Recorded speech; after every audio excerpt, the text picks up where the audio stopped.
다 함께 사도신경으로 신앙 고백드립니다.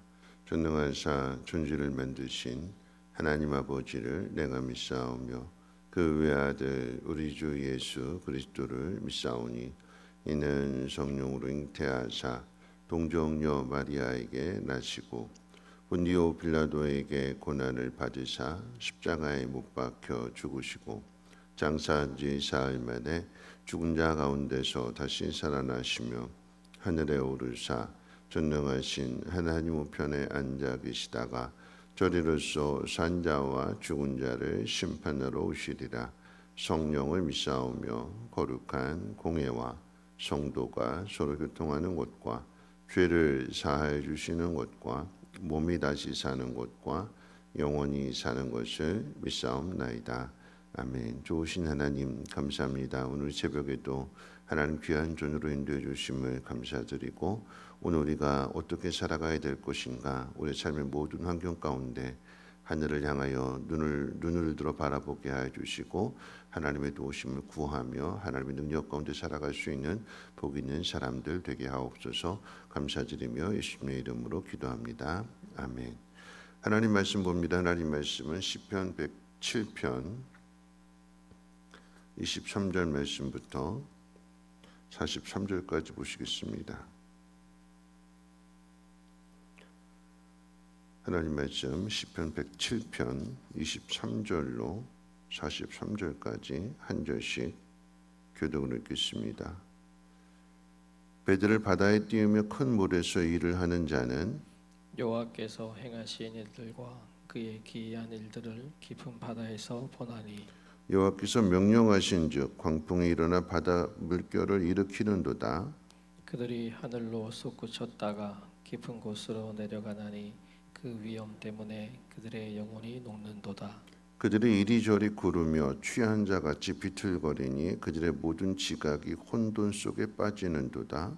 이에 그들이 그들의 고통 때문에 여호와께 부르짖음에 그가 그들의 고통에서 그들을 인도하여 내시고 광풍을 고요하게 하사 물결도 잔잔하게 하시는도다. 그들이 평안함으로 말미암아 기뻐하는 중에 여호와께서 그들이 바라는 항구로 인도하시는도다. 여호와 인자하심과 인생에게 행하신 기적으로 말미암아 그를 찬송할지로다. 백성의 모임에서 그를 높이며 장로들의 자리에서 그를 찬송할지로다. 여호와께서는 강이 변하여 광야가 되게 하시며 샘이 변하여 마른 땅이 되게 하시며 그 주민의 악으로 말미암아 옥토가 변하여 염전이 되게 하시며 또 광야가 변하여 못이 되게 하시며 마른 땅이 변하여 샘물이 되게 하시고 줄인 자들로 거기에 살게 하사 그들이 거주할 성읍을 준비하게 하시고 밭에 파종하며 포도원을 재배하여 풍성한 소출을 거두게 하시며 또 복을 주사 그들이 크게 번성하게 하시고 그의 가축이 감소하지 아니하게 하실지라도 다시 압박과 재난과 우환을 통하여 그들의 수를 줄이시며 낮추시는도다. 여호와께서 고관들에게는 능력을 쏟아 부으시고 길 없는 황야에서 유리하게 하시나 궁핍한 자는 그의 고통으로부터 건져주시고 그의 가족을 양떼같이 지켜주시나니 정직한 자는 보고 기뻐하며 모든 사악한 자는 자기 입을 봉하리로다. 지혜 있는 자들은 이러한 일들을 지켜보고 여호와의 인자하심을 깨달으리로다. 아멘. 시편 107편의 말씀은 여호와께 감사하라 그는 선하시며 그 인자하심이 영원함이로다 라고 하는 말씀으로 시작을 해서 마지막 오늘 이제 43절에 보니까 지혜 있는 자들은 이러한 일들을 지켜보고 여호와의 인자하심을 깨달으라 그랬습니다. 시편 107편의 가장 큰 주제는 하나님의 인자하심인데, 근데 이 인자하심이 하나님은 선하심과 영원하시다. 그 인자하심을 이제 오늘 이 시편 107편 말씀 전체적으로 본다라고 하면 네 가지 이제 기적을 소개해주고 있습니다. 그래서 이 하나님 우리를 고난 가운데 어려움 가운데서 건져 주시는 것, 우리 힘으로 해결할 수 없는 문제를 하나님이 해결해 주시는 게 그게 기적이잖아요. 그 기적을 하나님의 인자하심으로 표현하고 있습니다. 그러니까 병행어가 되는 거예요. 하나님 인자하시다. 왜 인자하시냐? 우리 힘으로 할 수 없는 것들을 하나님의 능력으로 또 기적적으로 그 문제를 해결해 주신다. 그래서 네 가지 기적이 소개되는데 1절부터 이제 9절까지 내용 가운데 있어서는 광야길에서 우리를 건져 주시고 인도해 주신다. 그리고 이제 10절부터 16절까지는 감옥에서 그래서 논문을 부수시고 쇠빗장을 깨뜨리신다. 질병에서 우리를 고쳐주시는 하나님. 17절부터 22절까지의 내용이 그 내용인 거죠. 흑암 가운데에서 우리를 하나님께서 건져주신다. 그리고 이제 오늘 본문에 있어서 23절부터 32절까지 있어서는 풍랑이 있는 그 바다 가운데에서 우리를 건져주신다. 그래서 말씀이 계속해서 반복이 되는데 이런 고난을 겪을 때마다 4절부터 9절까지의 내용 가운데 그 6절 말씀 고통을 당할 때 뭐라고 이야기하는가? 이에 그들이 근심 중에 여호와께 부르짖음에 그들의 고통에서 건져주시고 또 13절에서는 이에 그들이 그 환난 중에 여호와께 부르짖음에 그들의 고통에서 구원해 주신다. 그리고 19절에서는 똑같아요. 이에 그들이 고통 때문에 여호와께 부르짖음에 그가 그들의 고통에서 그들을 인도하여 내신다. 그리고 오늘 읽은 말씀 이제 28절에서 이에 그들이 고통 때문에 여호와께 부르짖음에 그가 그들의 고통에서 그들을 인도하여 내신다. 이 네 가지 기적을 경험한 사람들에게 이 시인이 하는 이야기는 뭐냐면 똑같습니다. 8절 여호와께 여호와 인자하심과 인생에게 행하신 기적으로 그를 찬송하라.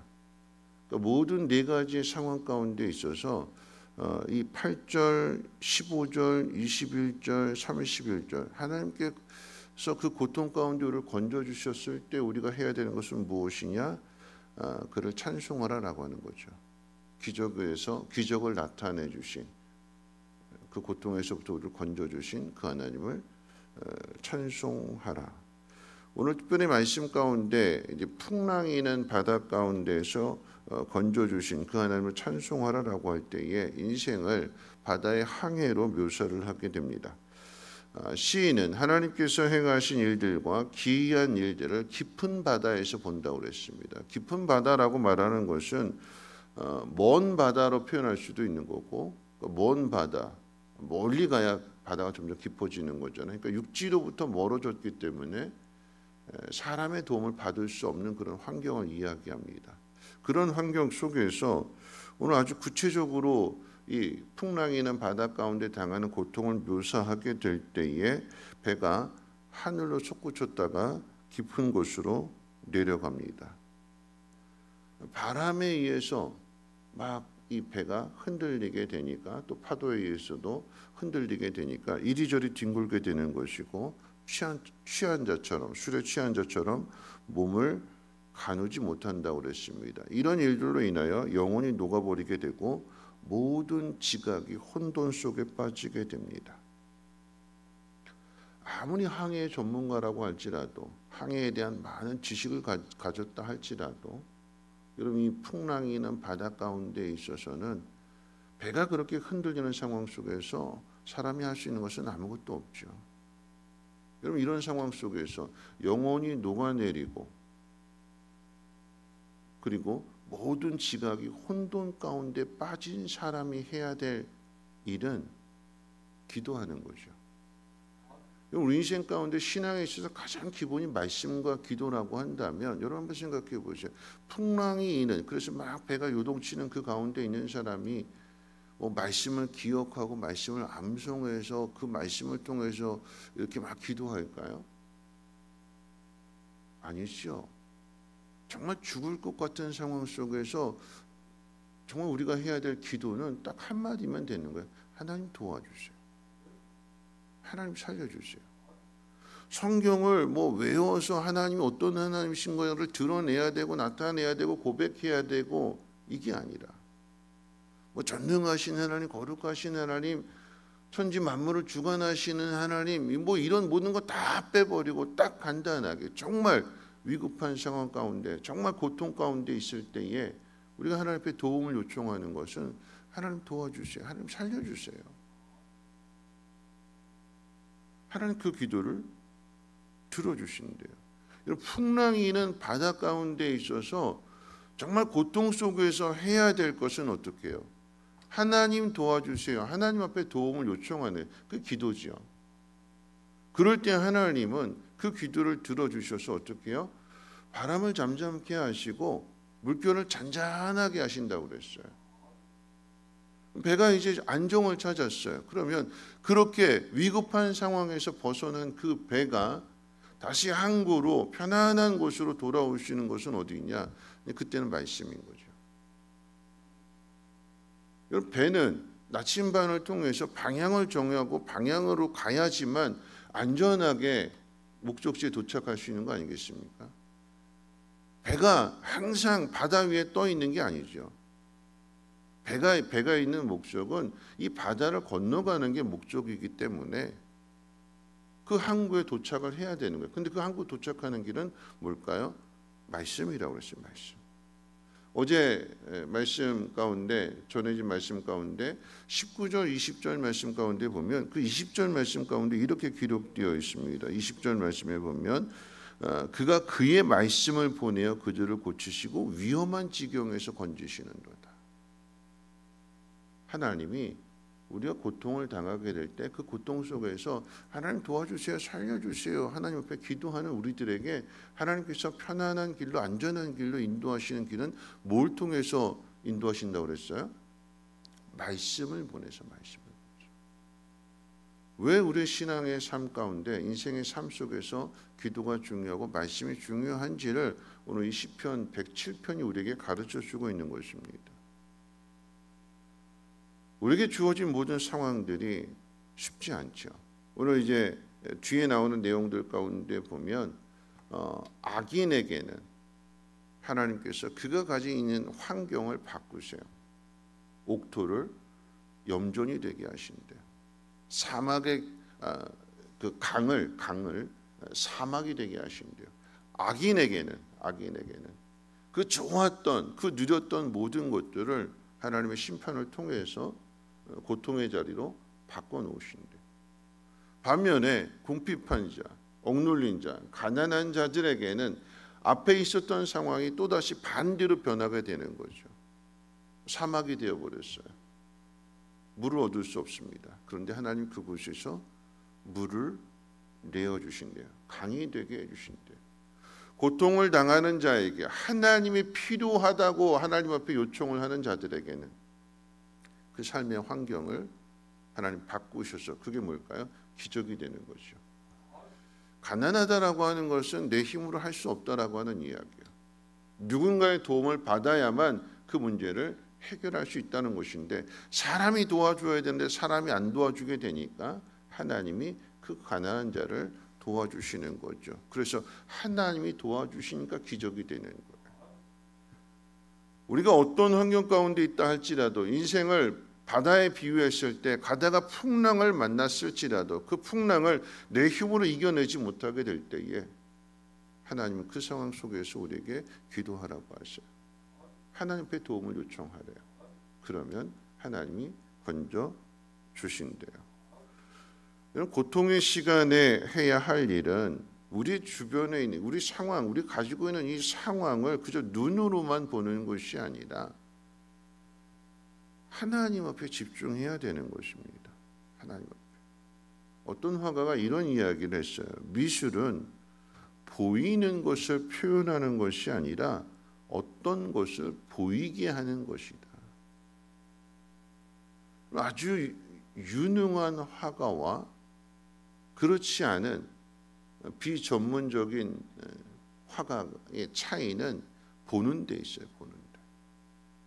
누구든지 그림을 그릴 수 있어요. 저도 화가가 될 수 있습니다. 뭐 예를 들어서 이 앞에 있는 마이크를 그린다. 제가 할 수 있는 수준은 그저 똑같이 흉내내는 것밖에 없어요. 그냥 이 모습 그대로. 색깔은 회색이네, 길고 끄트머리는 동그랗고. 사실을 그대로 표현했을 뿐이에요. 그런데 전문가는 똑같은 것을 보더라도 자신이 본 자신의 생각을 담아내죠. 피카소 그림 보세요. 이해할 수 있을까요? 이해 못해요. 사람의 얼굴인데 반쪽은 남자고 반쪽은 여자이고 이해할 수가 없어요. 무슨 의미일까? 보는 사람에 따라서 물론 그 똑같은 것을 봤는데 한 사람을 보고 그림을 그리는데 그런데 그 안에 자신의 모든 생각을 다 담아내는 거죠. 흉내는 낼 수 있지만 여러분 그것은 하루아침에 되는 거 아닌가요? 깊은 사색을 통해서 만들어지는 거잖아요. 여러분 마찬가지로 우리 신앙도 그냥 주어진 환경만을 보는 것이 아니라 신앙은 믿음이라고 하는 것은 보이지 않는 것을 보는 것이라고 했을 때 어떻게 해요? 하나님 앞에 집중하는 사람이 하나님의 뜻을 깨닫게 되는 것이고 하나님의 능력을 경험하게 되는 것이고 그렇게 될 때에 삶의 고난으로부터 우리는 기적을 그리고 하나님의 능력을 체험하게 되는 거죠. 우리의 삶이 항상 요동치는 상황 속에서 하나님 그 삶의 모든 환경들을 하나님만이 바꾸실 수 있다. 고난을 축복으로 하나님이 바꾸신다.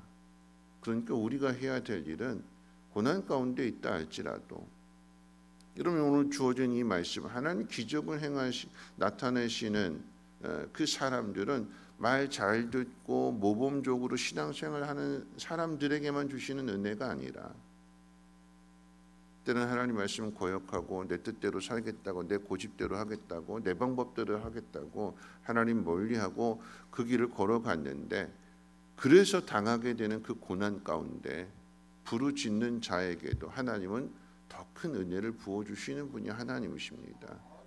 그래서 하나님 우리를 구원해 주시는 하나님이 되시는 것이고 하나님의 인자하심이 선하심과 영원하심으로 우리를 건져주시고 우리를 구원해 주시는 것입니다. 말씀 마칠 텐데요. 오늘 이 43절 마지막 절 뭐라고 이야기했느냐? 지혜 있는 자들은 이러한 일들을 지켜보고 여호와의 인자하심을 깨달으라.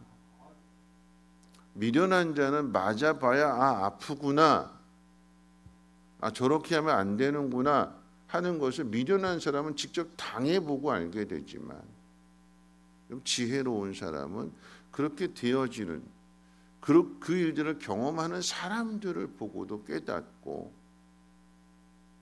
악한 길로 가지 않고 겸손의 길로 가는 사람, 그 사람이 지혜로운 사람이라고 합니다. 오늘 저와 여러분들이 어떤 경우에서든지 간에 하나님을 생각하시고 그리고 하나님 앞에 집중하시고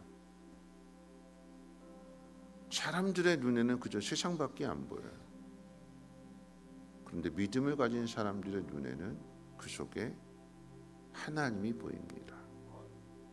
그 하나님을 찾으시고 그 하나님 앞에 집중하시고 그래서 하나님의 기적을 통하여서 더 풍성한 은혜를 그리고 더 큰 지혜를 얻을 수 있는 저와 여러분들 되시기를 주님의 이름으로 축원을 드립니다. 우리 찬송가 432장 함께 찬송하고 기도하겠습니다.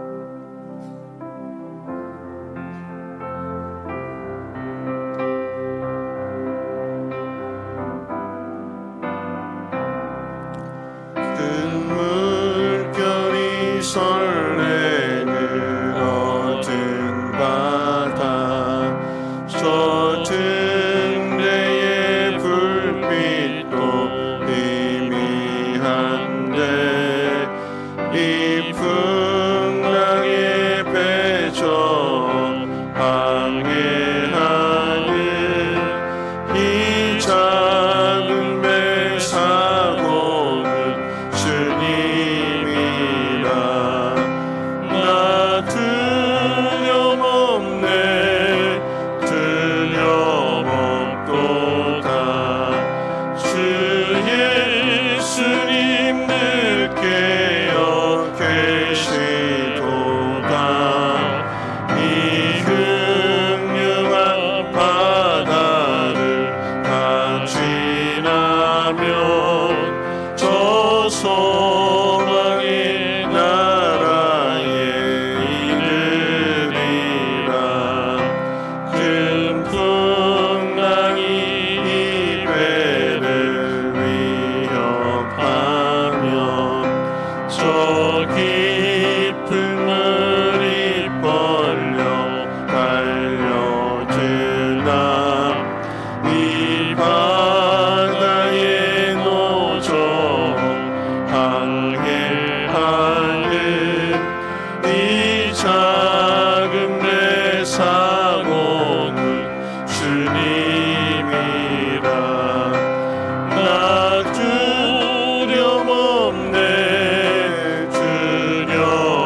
소리로 물결을 명하시며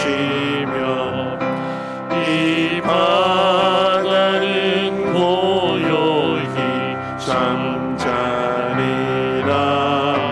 저 동력이 환하게 밝아올 때 나 주 함께 이 바다 건너가리.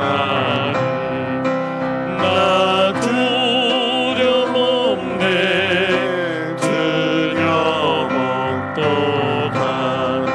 주 예수님 늘 깨어 계시도다.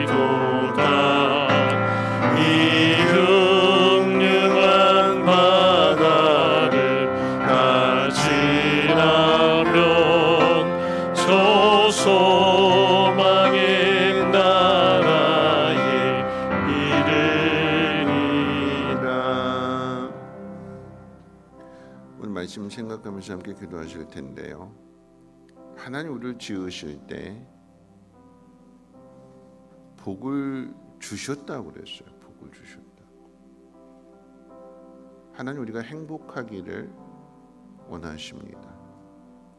가나안 땅, 그 땅에 하나님이 인도하셔서 족과 꿀이 흐르는 땅에서 그 복을 누리게 하시는 분이 하나님이신데, 근데 사람이 그 복을 발로 차잖아요. 그 좋은 땅이 옥토가 소금밭이 되어지게 되는 것, 강이 사막이 되는 것은 하나님에게서 멀어지면 그렇게 된대요. 좋은 것 주셨더니 나 하나님 필요 없어요. 난 내 마음대로 살아도 돼요. 난 돈 가지고 살면 충분해요. 그래서 점점 변해지는 거야. 사막으로, 소금밭으로. 그런데 그런 가운데 있다 할지라도 그런 고통 속에서 하나님 앞에 기도하는 사람에게는 하나님이 또다시 은혜를 주시고 기적을 베풀어 주셔서 그 사막이 강물되게 하여 주시고 그 버려진 땅에 다시 성읍을 짓고 농사를 지을 수 있는 비옥한 땅으로, 비옥한 삶으로 하나님이 또 바꿔주신대요. 오늘 우리가 해야 될 일은 그 하나님을 찾는 일이고, 오늘 우리의 삶 속에서 하나님 앞에 집중함으로 인하여서 하나님의 지혜를 얻게 되는 것.